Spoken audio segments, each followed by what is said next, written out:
Queridos, nós estamos no livro de Atos, capítulo 18, e nós iremos do verso 23 até o capítulo 19, verso 7, que é a terceira, ou início da terceira viagem missionária do apóstolo Paulo. Nós iremos lendo à medida que formos fazendo a exposição. Mantenham abertas suas Bíblias, por favor. Atos 18, verso 23. Vamos começar relembrando a vida e a missão de João Batista, já que ele é central aqui no encontro que Paulo tem em Éfeso com alguns dos seus discípulos. Como vocês sabem, João Batista foi enviado por Deus como precursor do Messias, do Senhor Jesus. Ele apareceu pregando no deserto da Judeia e anunciando o batismo de arrependimento para perdão de pecados, sendo a princípio rejeitado pelos fariseus, pelos escribas, mas aceito pela grande multidão, a grande parte dos judeus. João ensinou aos seus muitos discípulos que, enquanto ele batizava com água, aquele que viria depois dele, que era mais poderoso do que ele, haveria de batizar com o Espírito Santo e com fogo. Nós entendemos que depois da prisão e da morte de João Batista, que são relatados nos evangelhos, muitos dos seus discípulos se espalharam pela Judeia e outras regiões do Império Romano, depois que esses fatos aconteceram. E eles continuaram a ensinar aquilo que eles haviam aprendido de João Batista, de que viria um depois dele, que haveria de batizá-los com o Espírito Santo. Evidentemente, muitos desses discípulos de João não estavam cientes do restante dos acontecimentos em Jerusalém, já que naquela época as notícias se espalhavam com muita dificuldade. Tanto é que muitos desses discípulos de João desconheciam o fato de que Jesus, que havia sido morto pelas autoridades judaicas, havia ressuscitado de entre os mortos, subido aos céus e derramado o Espírito Santo no dia de Pentecostes, cumprindo assim aquilo que João Batista, mestre deles, agora morto, havia anunciado em vida. Então, muitos ignoravam esse fato. Eles conheciam apenas o batismo de João, a necessidade de arrependimento e preparar o coração para a chegada do Messias, mas não sabiam quem era o Messias, não sabiam que o Messias já tinha chegado, que o Messias tinha morrido na cruz, que tinha ressuscitado dentre os mortos e que no dia de Pentecostes havia derramado o Espírito Santo. Um exemplo disso é Apolo, que chega na cidade de Éfeso e recebe instrução adequada de Áquila e Priscila. Porém, havia muitos outros discípulos de João espalhados pelo Império Romano que não sabiam o resto da história. A terceira viagem missionária, ela praticamente começa quando Paulo encontra 12 desses homens em Éfeso. E com isso se completa o número de grupos distintos de pessoas que são incorporados à igreja e deu ensejo, esse evento, a um grande avivamento espiritual naquela cidade, provavelmente o maior relatado no livro de Atos. Então, eu considero essa passagem que nós temos diante de nós muito significativa, importante, decisiva até para o trabalho de evangelização entre os gentios. Vamos lembrar, então, o que é que nós vimos na mensagem anterior. Paulo estava em Corinto, estava sendo muito perseguido pelos judeus e que tinham agora apelado para as autoridades com o fim de prender Paulo, no mínimo, com a possibilidade de matá-lo. Mas numa visão, Jesus apareceu a Paulo em Corinto durante a noite e disse que ele não se calasse, que ele continuasse pregando, porque mais pessoas em Corinto ainda se converteriam à fé por meio da pregação de Paulo. Prega, fala, não te cales, porque tenho muita gente nessa cidade, foram as palavras de Jesus ao apóstolo Paulo naquela noite em Corinto. Então, encorajado por isso, Paulo ficou ainda mais 1 ano e meio ensinando ali em Corinto a respeito de Jesus e da ressurreição. E nesse tempo ele também ajudou a estabelecer outras igrejas na região da Acaia. Mas depois desse período, quando os judeus de Corinto começaram a persegui-lo mais ferozmente, acabaram conseguindo levar, não ele, mas os seus amigos ao tribunal, que a essa altura estava sob o comando do procônsul Gálio. Havia tido uma mudança, o procônsul era uma espécie de governador da província, do estado, não é? Houve uma mudança, parece que o governador anterior não dava muita importância aos judeus. Quando houve essa mudança, os judeus disseram: agora é a hora de pegar Paulo, vamos levar as acusações contra ele. E levaram Paulo diante do procônsul Gálio. Mas Gálio também rejeitou as acusações contra o apóstolo Paulo, dizendo que eram questões religiosas, eram questões internas. Eu até falei na última vez, né, falei que Gálio é o exemplo de alguém que acredita na separação de igreja e de Estado. Ele era um governador civil, e ele percebeu que a acusação que estava sendo feita contra Paulo era uma questão interna de religião, era um problema de judeus e cristãos. Então ele disse: eu não quero ser juiz dessas coisas, e expulsou os judeus do tribunal. E os gregos, né, que estavam assistindo tudo, lembrem que o tribunal era aberto, era feito nas praças, né, chamada de ágora, e muitas vezes o fórum era lá mesmo, o juiz, o procônsul decidia lá diante da multidão. A multidão que estava lá ficou com tanta raiva de Sóstenes, que era o chefe da sinagoga, que estava encabeçando isso daí, que começaram a bater nele, surrá-lo na frente do tribunal.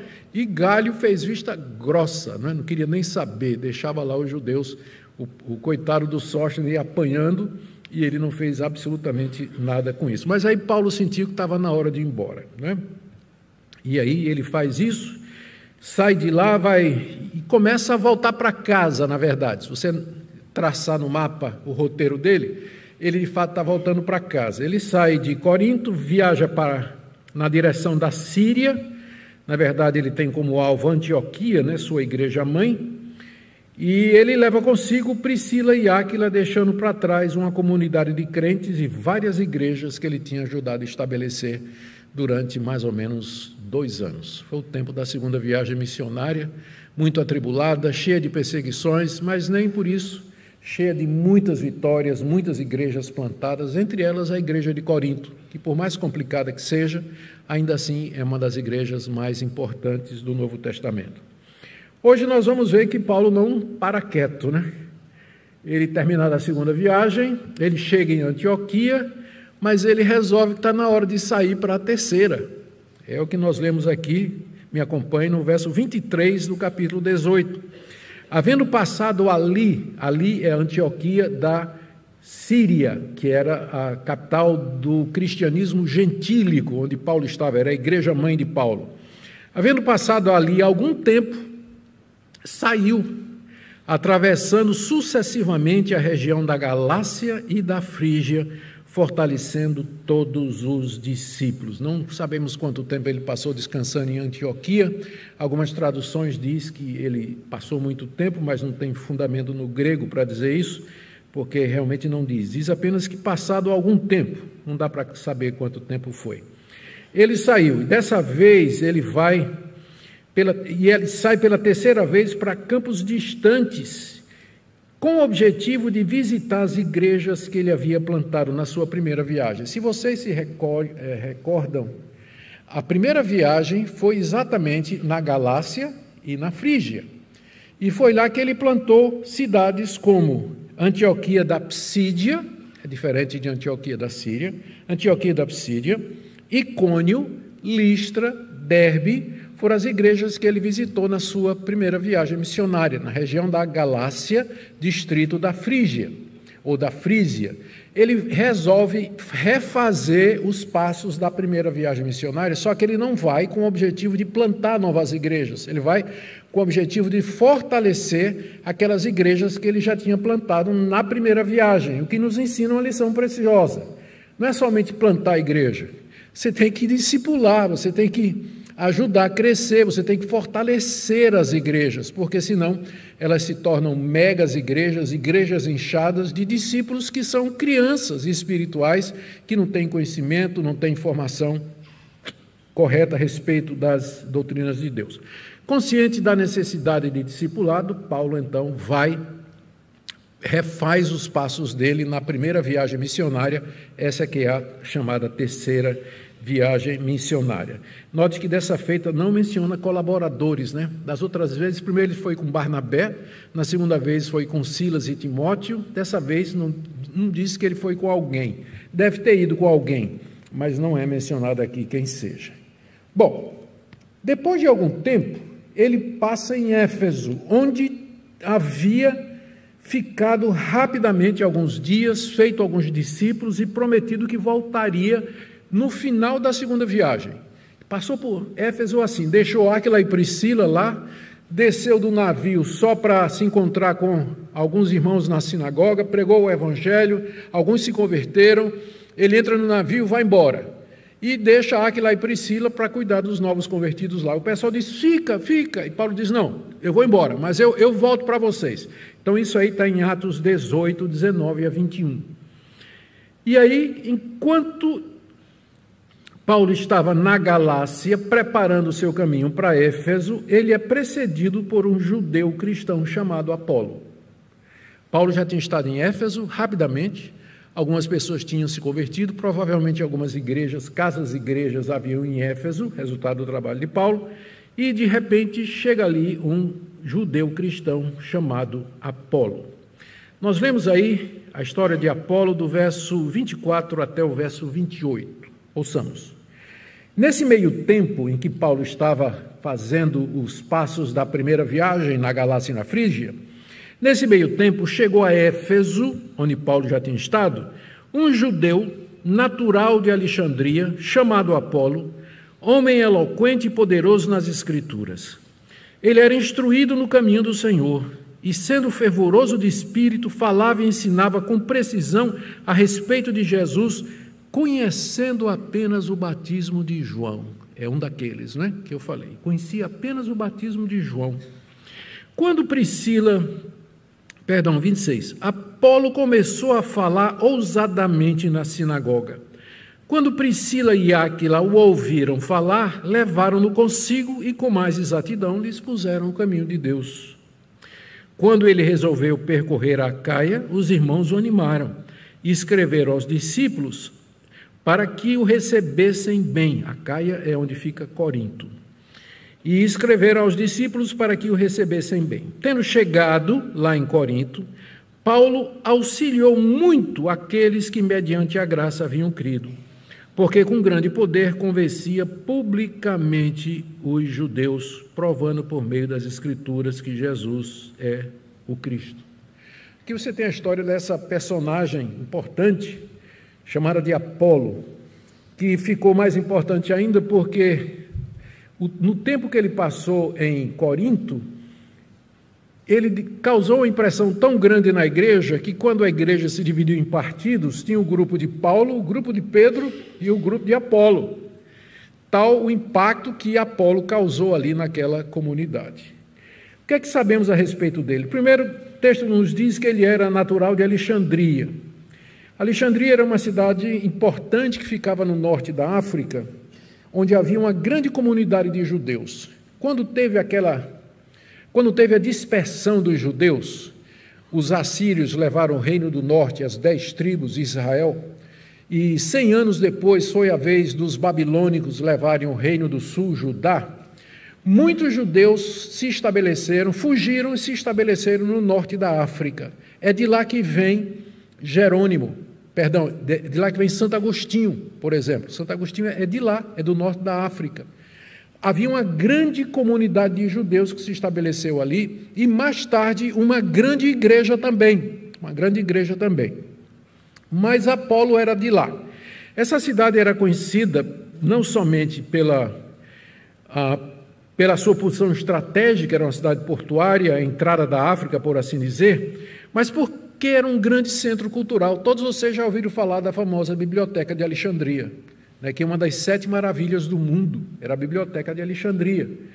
E foi lá em Alexandria que o Antigo Testamento, em hebraico, foi traduzido para o grego, pela chamada Septuaginta, que é uma lenda baseada na carta de um cristão chamado Aristeas, escrito por volta aí do século II, ao imperador, dizendo que querendo defender os judeus, né?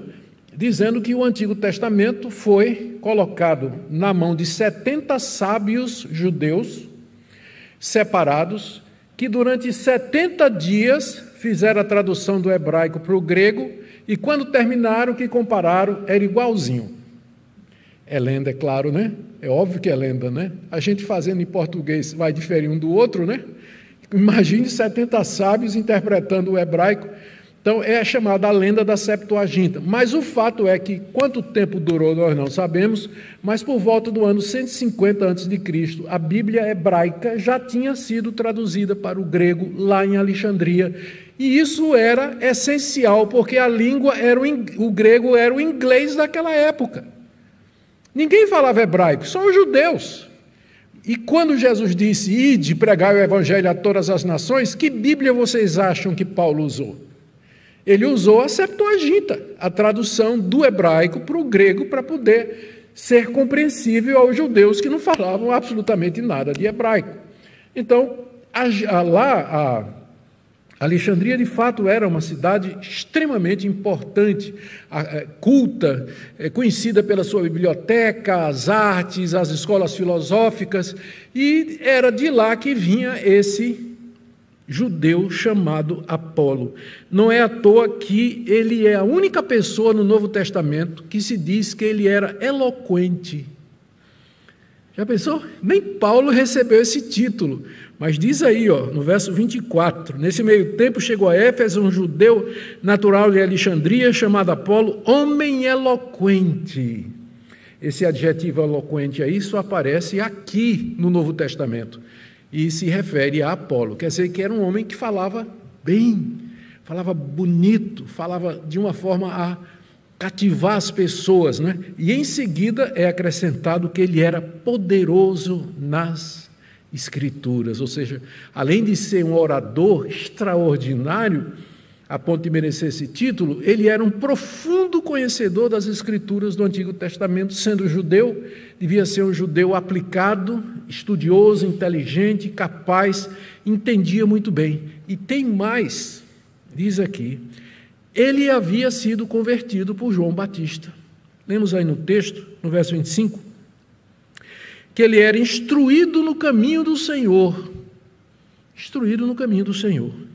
E sendo fervoroso de espírito, falava e ensinava com precisão a respeito de Jesus, conhecendo o batismo de João. A gente não sabe como, mas Apolo tomou conhecimento da doutrina de João Batista, creu na doutrina de João Batista, de que ele era o precursor, que o Messias estava chegando.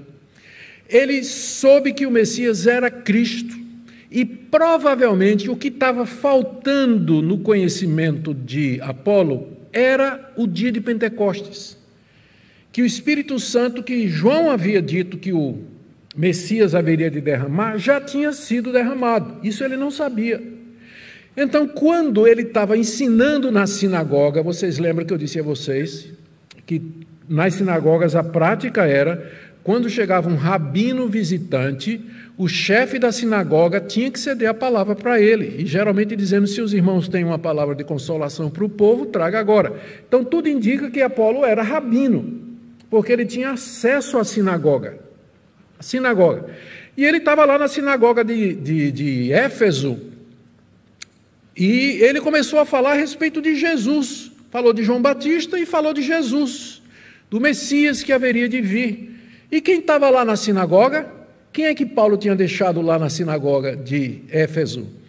Priscila e Áquila. Olha a ordem, Priscila, a mulher, e Áquila, o homem. Não tem nada a ver com pastor, hein? Não tem nada a ver. Só dizendo que Priscila era mais extrovertida, mais atenta, mais esperta do que o marido, não é? E que Lucas não tem problema em reconhecer isso quando ele muda a ordem natural, que a sequência geralmente é o nome do homem e depois o nome da mulher. Mas aqui Priscila vem primeiro, talvez porque foi ela que cutucou o marido e disse, esse cara é quase crente, bora fazer, vamos chamar ele lá em casa. E diz aqui o texto, né? Que Apolo começou a falar, quando Priscila e Áquila ouviram, levaram-no consigo, para onde? Se foi Priscila, para onde foi? Vamos levar ele para comer um cordeirinho lá em casa, né? Vamos levar ele para comer, né? Vamos levar. O cara entende, mas ele tá errado, ele não sabe tudo. Ele não sabe tudo. E quem sabe, por iniciativa de Priscila, lá vai Apolo almoçar, depois do culto lá no sábado, né, na sinagoga, eles vão almoçar juntos na casa de Priscila e de Apolo. E Priscila diz aqui: rapaz, olha, eu gostei muito do seu sermão, né? Mas de falar nisso, né? Por falar disso, deixa eu dizer uma coisa para você. Você já sabia do que aconteceu no dia de Pentecostes já em Jerusalém? Não sabendo não. Pois é, João Batista não disse que o Messias haveria de batizar com o Espírito Santo? Mas depois o batismo com o Espírito Santo já aconteceu. É mesmo, é. E ensinou, diz o texto, né, com maior precisão o caminho do Senhor. Ensinou Apolo, o que quer dizer que tem irmãs capacitadas, irmãs preparadas, e que alguns pregadores deviam ser mais humildes, né? Deveriam aprender um pouquinho mais alguma coisa. E com isso, então, esse pregador extraordinário é ensinado a respeito do caminho de Deus, como diz o final do verso 26, expuseram com mais exatidão o caminho de Deus, ou seja, o plano de Deus, o propósito de Deus, como Deus tinha agido na história, o que ele tinha feito até agora. E esse homem que era fervoroso de espírito, a palavra fervoroso, palavra na língua grega, que é a mesma palavra para dizer que quando uma água está fervendo, né? Tinha um espírito em ebulição. Ele, além de ser eloquente, além de conhecer a Escritura, além de conhecer o caminho de Jesus, ele falava com paixão, falava com ânimo a respeito disso aqui. Não é à toa que muita gente em Éfeso se converteu com a pregação de Apolo. Diz aí o verso 27 que quando ele resolveu percorrer a Caia é a região de Corinto, né? E é lá que ele vai se tornar pastor da igreja de Corinto e vai depois, infelizmente, aparecer um grupo em torno do nome dele. Mas isso aqui mostra que responde à pergunta, né, que a gente devia ter feito desde o início. O que é que um natural de Alexandria, cristão, vai fazer lá em Éfeso? A resposta é que ele era provavelmente um pregador itinerante. Ele era provavelmente um rabino, como Paulo, pregador itinerante.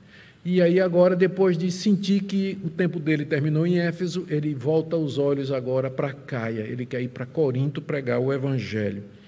E quando ele resolveu isso, diz aí o verso 27, os irmãos de Éfeso o animaram e escreveram aos discípulos de Corinto para que o recebessem bem. Naquele tempo era muito importante isso, cartas de recomendação, porque muita gente podia...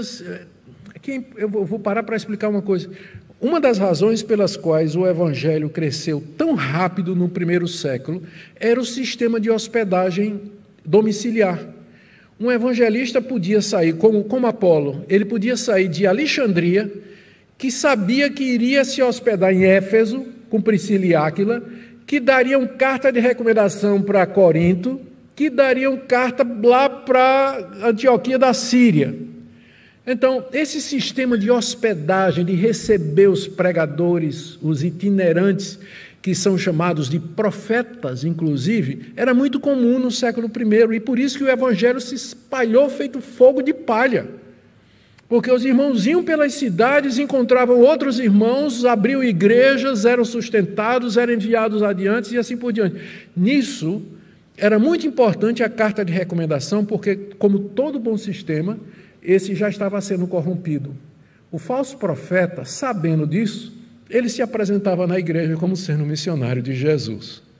E aí o pessoal dava a oportunidade para ele falar. E aí ele metia heresia, as heresias, os ensinos. Então, as cartas de recomendação são muito importantes.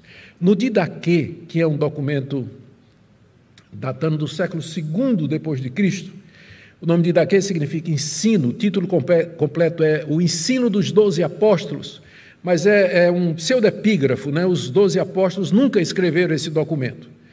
Mas foi escrito pelos cristãos do século II, tentando resumir o ensino dos apóstolos no século I, e tem um capítulo que fala a respeito dos itinerantes, né? Que eles chamam dos profetas itinerantes. Ele diz o seguinte: se o profeta chegar numa casa e pedir para ficar, acolha.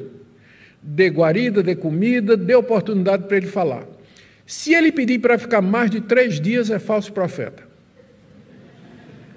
Né? Falso profeta. Então, já no século II, a igreja já estava de olho aberto para ver e para tomar medidas para evitar que os falsos profetas se aproveitassem da rede de hospitalidade que era responsável pela difusão do cristianismo. Por isso que os irmãos escreveram para Corinto, dizendo assim: pode receber o irmão Apolo, porque é coisa genuína, é coisa boa, de qualidade, pode receber sem problema nenhum. E, de fato, Apolo foi uma bênção muito grande na igreja. No final da carta, se não me engano, na segunda carta, no final da segunda carta a Timóteo, se não me engano, nós lemos alguma recomendação da igreja de Corinto, os irmãos de Corinto, pedindo que Apolo voltasse para visitá-los e tudo, e Apolo não queria voltar, não naquele momento, né? Ele iria numa outra oportunidade. Mas isso mostra como esse homem abençoou, não é? Diz aí que ele chegou, verso 27, tendo chegado Apolo lá em Corinto, auxiliou muitos aqueles que, mediante a graça, haviam crido. Eu sei que não é a intenção de Lucas fazer teologia aqui, ele está narrando, né? Ele é um historiador. Mas, inevitavelmente, a teologia de Lucas brota da sua história. Ao se referir aos cristãos, ele diz aqueles que, pela graça, haviam crido. Ou seja, você só pode crer pela graça.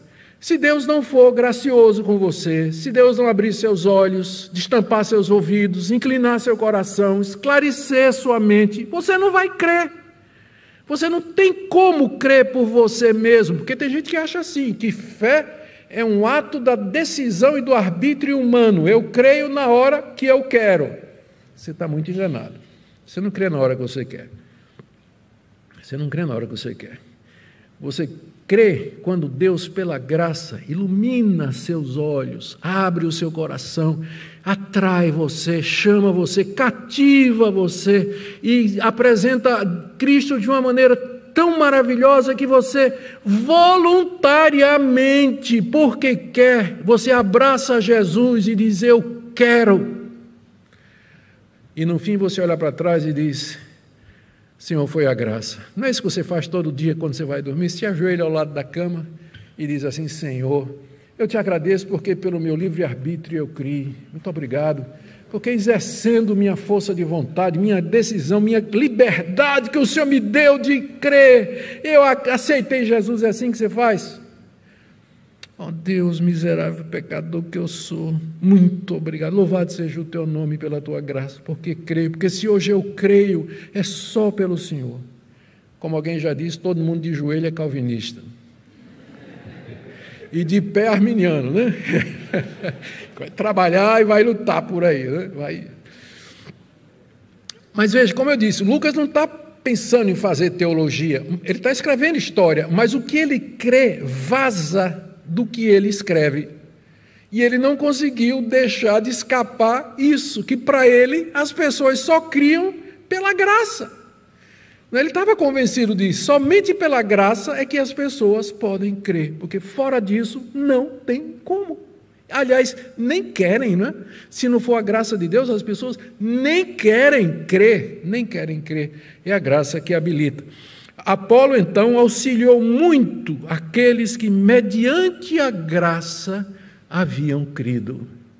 Nos diz aqui o nosso historiador. Por quê? Porque com grande poder ele convencia publicamente, não somente abençoava aqueles irmãos, né? Mas com grande poder espiritual, ele convencia publicamente os judeus, provando por meio das Escrituras que Jesus é o Cristo. Agora ele tinha um conhecimento completo, agora ele sabia a verdade toda, havia abraçado, e com todas aquelas habilidades, virtudes e capacidades, então ele é um instrumento poderoso na mão de Deus, ali na cidade de Corinto. Mas, enquanto isso, Paulo chega em Éfeso, e é o ponto agora, né? Capítulo 19, verso 1. Aconteceu que, enquanto Apolo estava em Corinto, Paulo, tendo passado pelas regiões mais altas, chegou a Éfeso. Encontrando ali alguns discípulos, perguntou-lhes: vocês receberam o Espírito Santo quando creram? Ao que eles responderam: pelo contrário, nem mesmo ouvimos que existe o Espírito Santo. Paulo perguntou: então, que batismo vocês receberam? Eles responderam: o batismo de João. Olha aqui, mais um grupo, né? Mais um grupo aqui, remanescente de João Batista. O batismo de João. Paulo explicou: João realizou o batismo de arrependimento, dizendo ao povo que cresce naquele que viria depois dele, a saber, em Jesus. Eles, tendo ouvido isso, eles aqui são os 12, né, que estavam lá ouvindo Paulo, eles, tendo ouvido isso, foram batizados no nome do Senhor Jesus. E quando Paulo lhes impôs as mãos, o Espírito Santo veio sobre eles, e tanto falavam em línguas como profetizavam, e eram ao todo uns 12 homens. Muito bem. Vamos agora ver essa parte aqui para chegarmos ao final. Chegarmos ao final do nosso estudo nessa noite. Muito bem. Depois que Apolo saiu de Éfeso e foi para Corinto, Paulo chegou outra vez. Lembre que não é a primeira vez que ele vai lá. Ele já tinha passado rapidamente, pregou, fez alguns discípulos e saiu, deixou Áquila e Priscila. Mas agora ele volta para ficar. Ele tinha terminado de fortalecer as igrejas da Galácia e da Frígia, como era seu plano, e agora voltou para Éfeso, onde ele também tinha pregado. Lembra que o plano da terceira viagem era visitar onde ele tinha passado e fortalecer. Ele tinha estado em Éfeso, ele volta lá.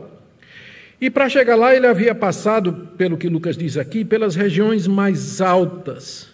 Diz aí, não é? O verso 1, Paulo tendo passado pelas regiões mais altas, ou seja, a região montanhosa do interior da Ásia, caminho difícil, tortuoso.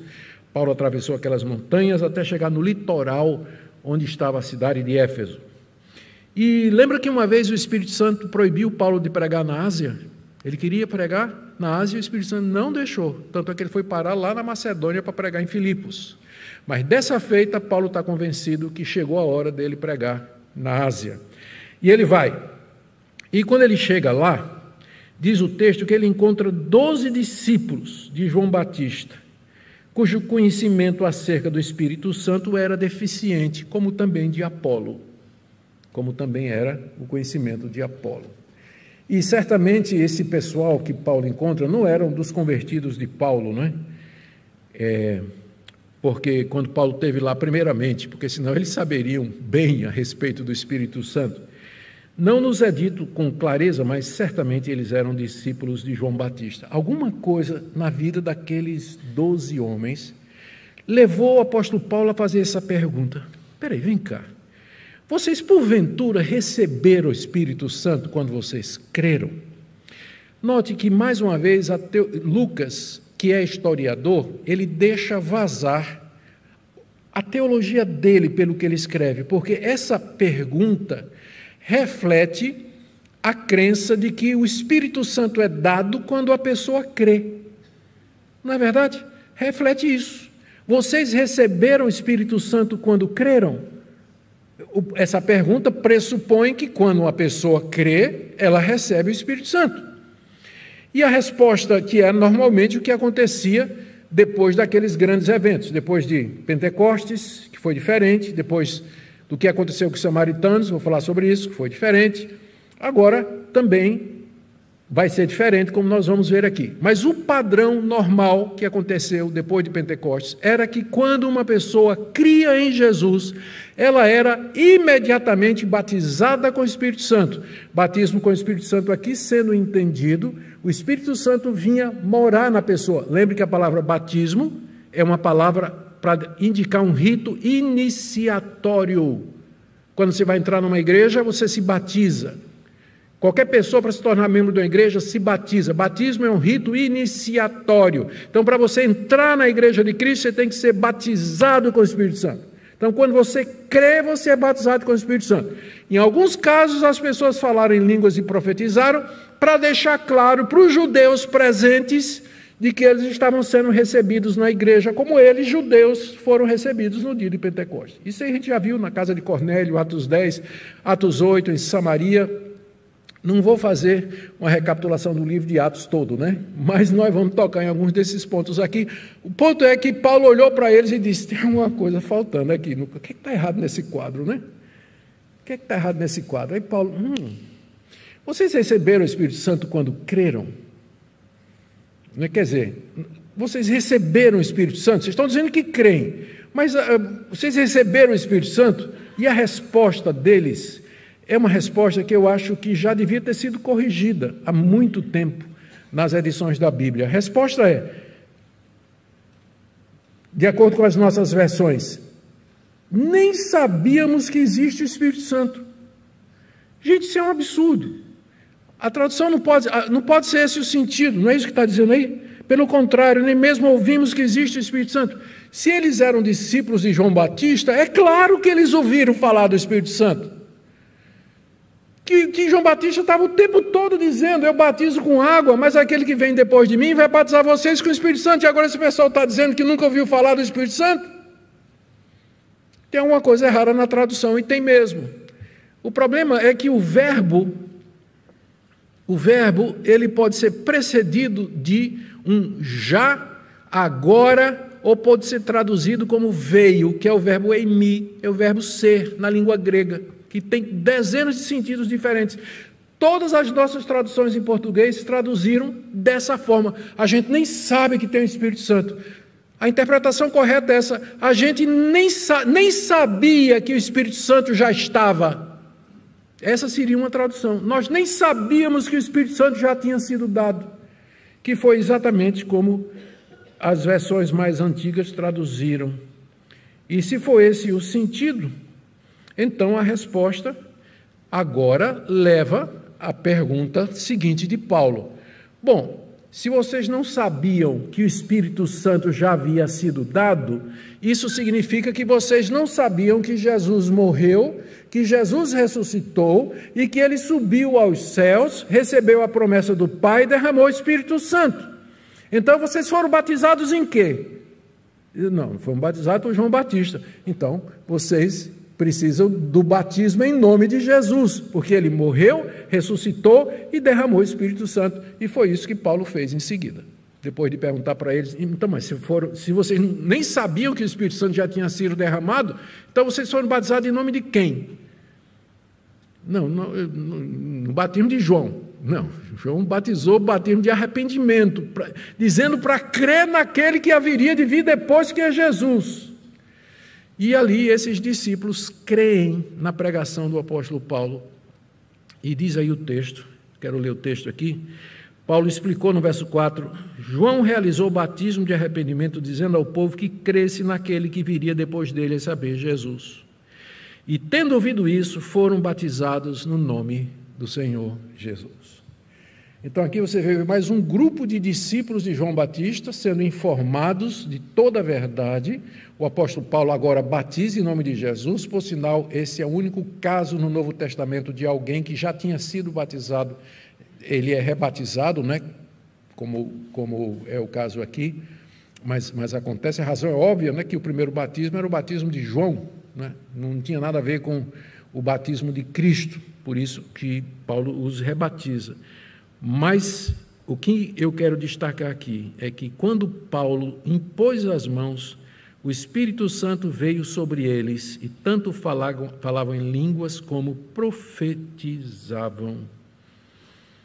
Paulo impunha a mão sobre eles, que recebem o Espírito Santo. Os sinais que se manifestaram ali, falar em línguas e profetizar, foram os mesmos sinais que aconteceram.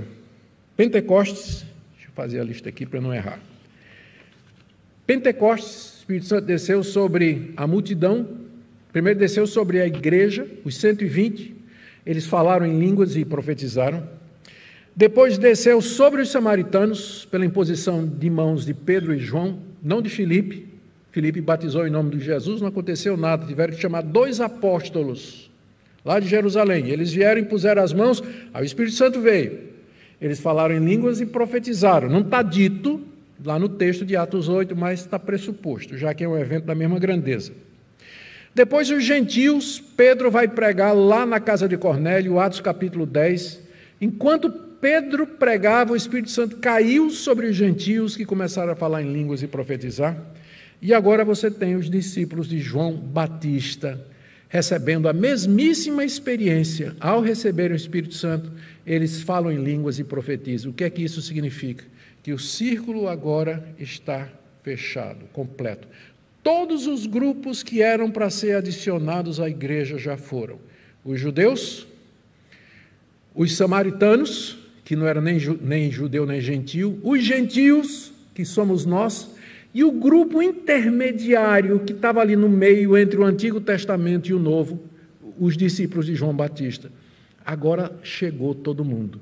Portanto, o que eu quero dizer é que esse tipo de experiência em que apóstolos colocam mão na cabeça de pessoas que recebem o Espírito Santo, falando em línguas e profetizando, não tem mais sentido hoje. Simboliza o quê?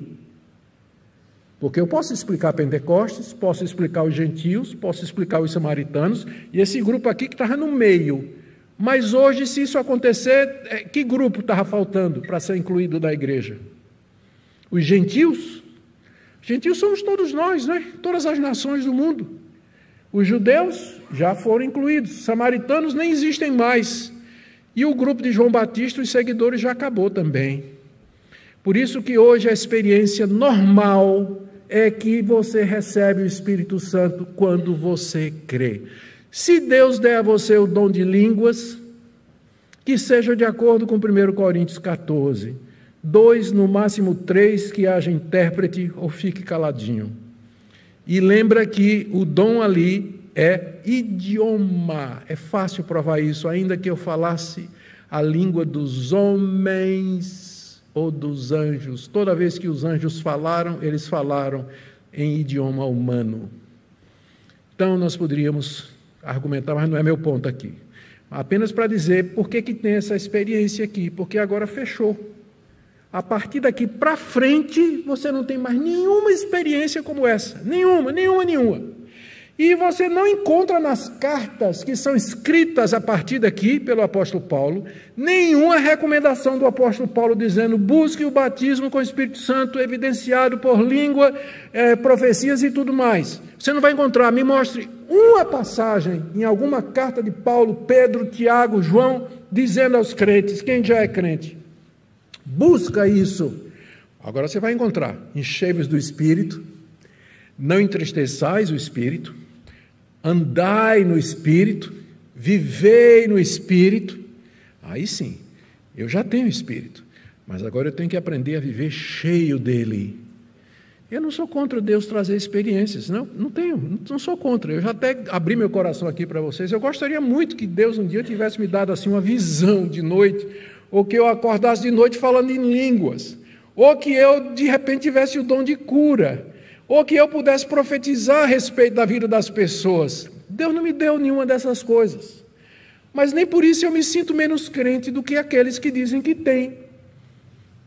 Porque eu creio que Deus faz isso soberanamente. O que eu estou dizendo é que se Deus deu uma experiência estática a você, não diga assim, se alguém não tiver essa experiência semelhante, não é tão crente como eu sou. Porque você estaria ofendendo o Espírito Santo, a soberania de Deus e o ensino bíblico, claro, a respeito dessas coisas. Tá certo? Amém? Não vou pedir amém não, porque eu sei que tem alguns que vão dar um amém. Mas como eu tenho dito a vocês, meu objetivo aqui, nessas noites, é expor a Escritura. Tá certo? Não quero nunca, eu desafio aparecer alguém aqui dizendo, um dia o pastor Augusto me chamou e disse, venha ser presbiteriano. Eu desafio que alguém aqui diga isso algum dia, porque não é esse o alvo das segundas-feiras expondo as Escrituras. Nós queremos só estudar a palavra de Deus e que você tome a direção e vá aonde o Espírito Santo de Deus lhe guiar. Eu só espero que você vá para uma igreja onde a palavra de Deus é ensinada, para você não cair no misticismo, falso profeta, gente ensinando coisa que não deve e assim por diante. Amém?